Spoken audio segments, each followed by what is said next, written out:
Good morning, class. Good morning, ma'am. Please stand for our prayer. People, God, please give the prayer. Let us pray. Father, Son, Holy Spirit. Our Father, who art in heaven, hallowed be your name. Your kingdom come, your will be done, on earth as it is in heaven. Give us this day our daily bread, and forgive us our sins, as we forgive those who sin against us. Do not bring us to the test, but deliver us from evil. Father, Son, Holy Spirit. This remains study for our interest.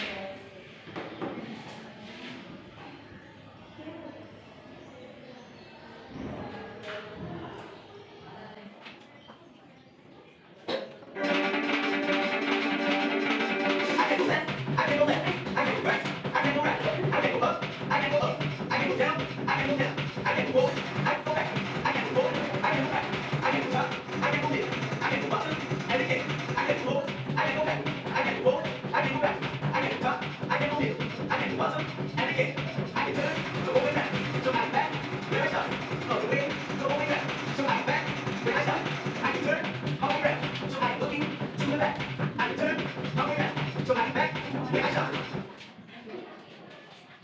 So please sit down, class. So good morning again. Is there any absent? Ma'am. So that's good to hear. Before we start, let's do first our recapitulation. Who wants to present what is our last discussion all about? Yes, Pato. Last discussion, we talked about arithmetic sequence. That's right. Our last discussion is all about arithmetic sequence. Now, before we proceed, let's watch this for you to have an idea of what is our topic for today.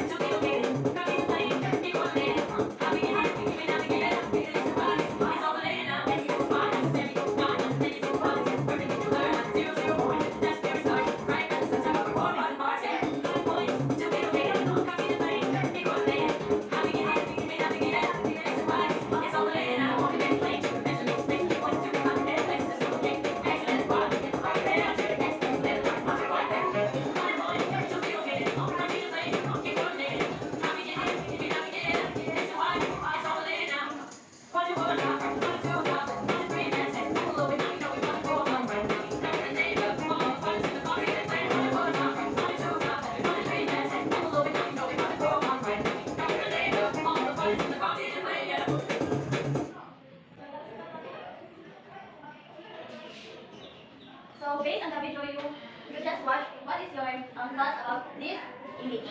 Who wants to share? Yes, Maria. So, for me, this image is about partition plane. Yes, that's right. So our discussion for today is all about partition plane.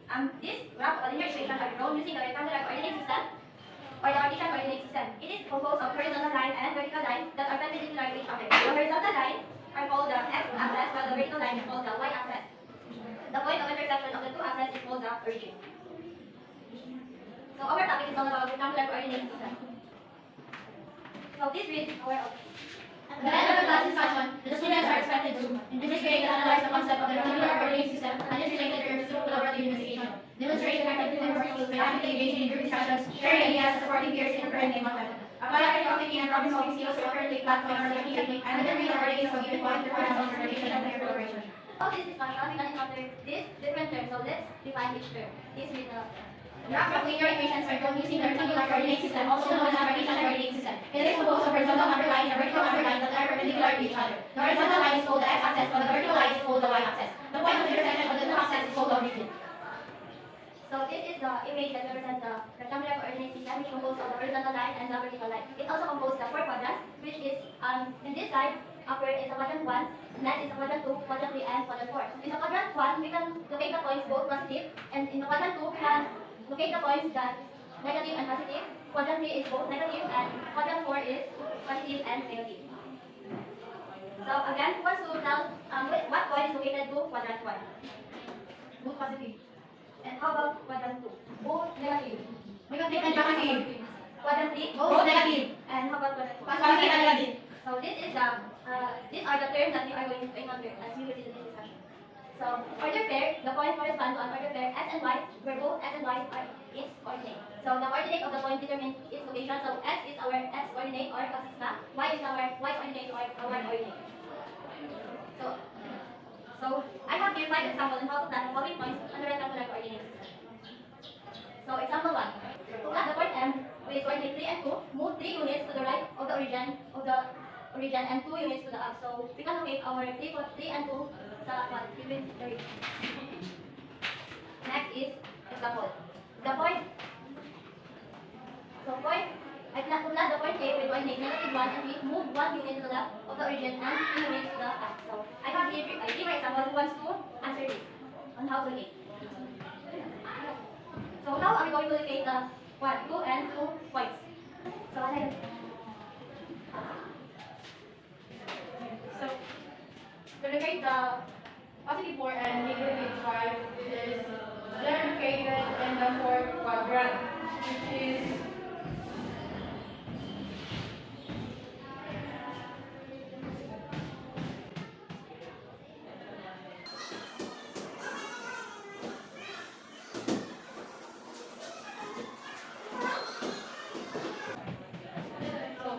positive 4, which the x is a positive 4 and y-axis is negative 5. So to locate the positive 4, the quantity of positive 4 and negative 5 is in the quadrant 4. That's correct. How about this example? Who can locate this example? I tell how to locate this points. How about this?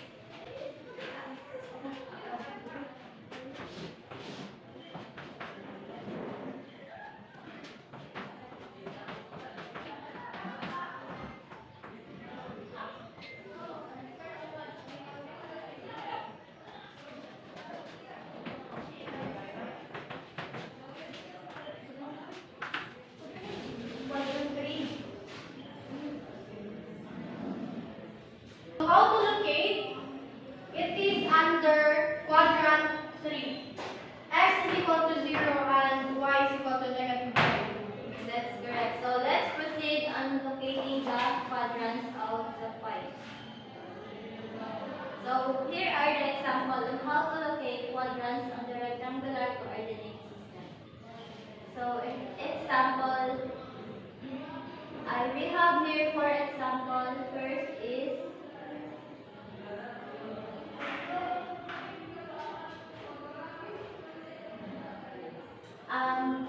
we are going to locate which quadrant is the points belong without using the rectangular coordinate system.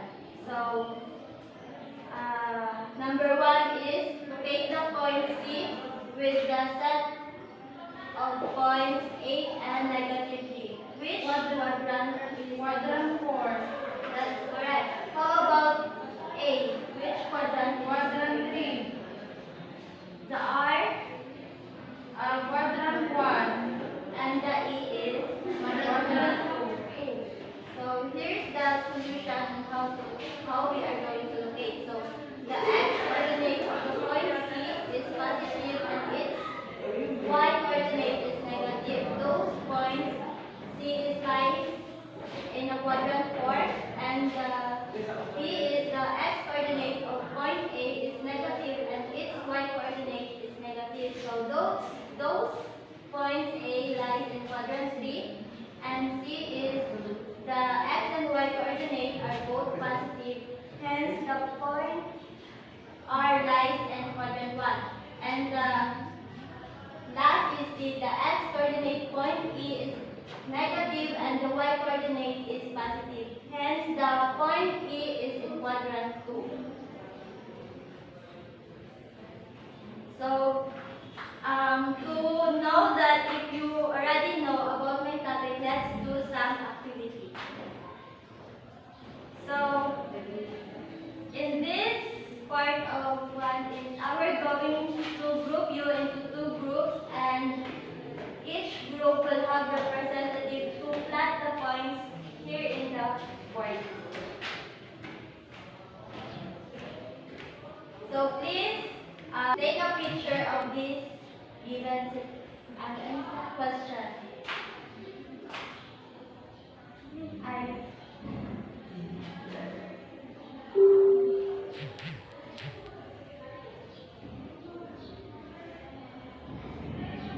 So, please count 1, 2, 2. 1, 1, 2. 1 is in this and so, ang group 1 is multiplication sa point sa aning and sa question na A. Ang group 2 kay multiply siya o mga quadrats. Ang group 2 kay sa B. Ang group 1 kay sa A naman.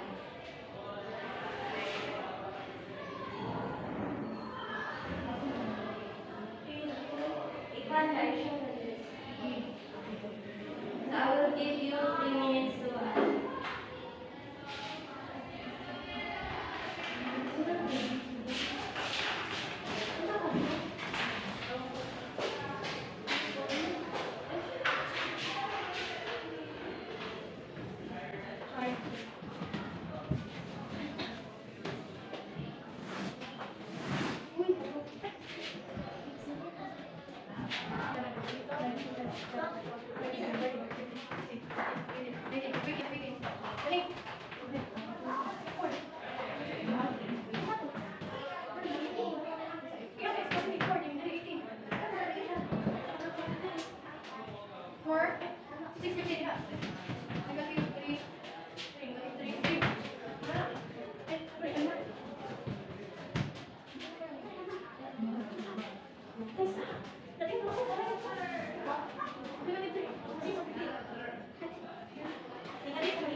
So we want this as later.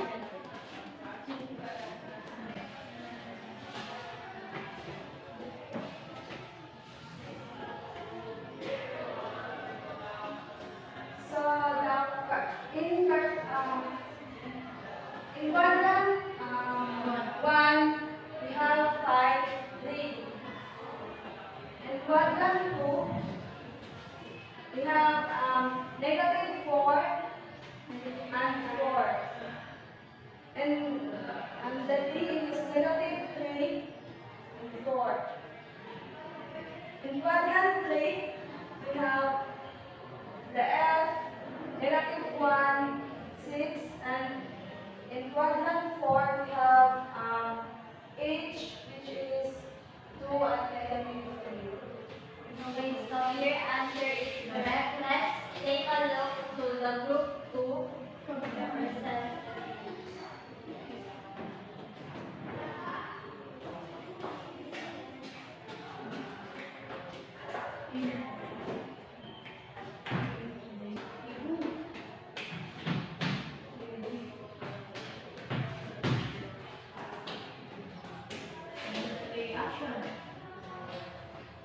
So, determine which quadrant is given point. So, number 1, the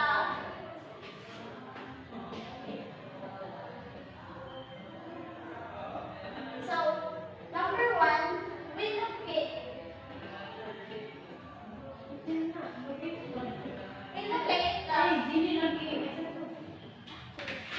the negative 12 and 7 here in quadrant 4.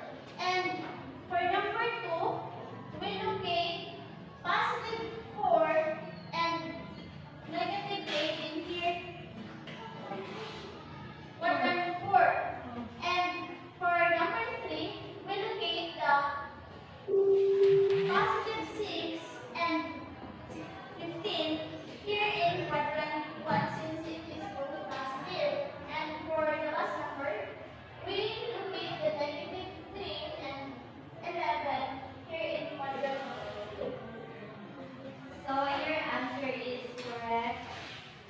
Let's proceed to here I am going to test if you already know about my discussion. So who wants to share your thoughts?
the what? Here's the given that you are going to answer. Please answer this on the one whole sheet of paper with your hair.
So are you done, class? Yes, ma'am. So I will choose one there to present your answer here.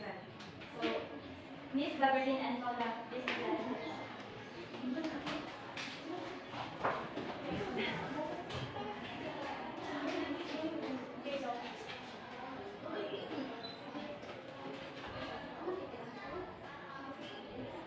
Okay, so for number 1, the points is located in quadrant 4, which is positive 1 and negative 3. And for number 2, the points is located in quadrant 1, which is 2 and 4.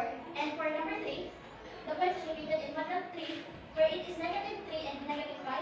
And for number 4, the point is located in quadrant 2, which is negative 2 and 3. And for number 5, the point is located in quadrant 4, wherein it is 4 and negative 3. And number 6 is the point is located in quadrant 2, which is negative 4 and 5.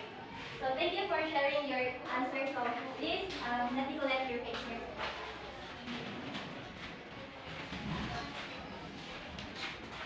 So before we end, I have here assignment. So please take a picture or copy.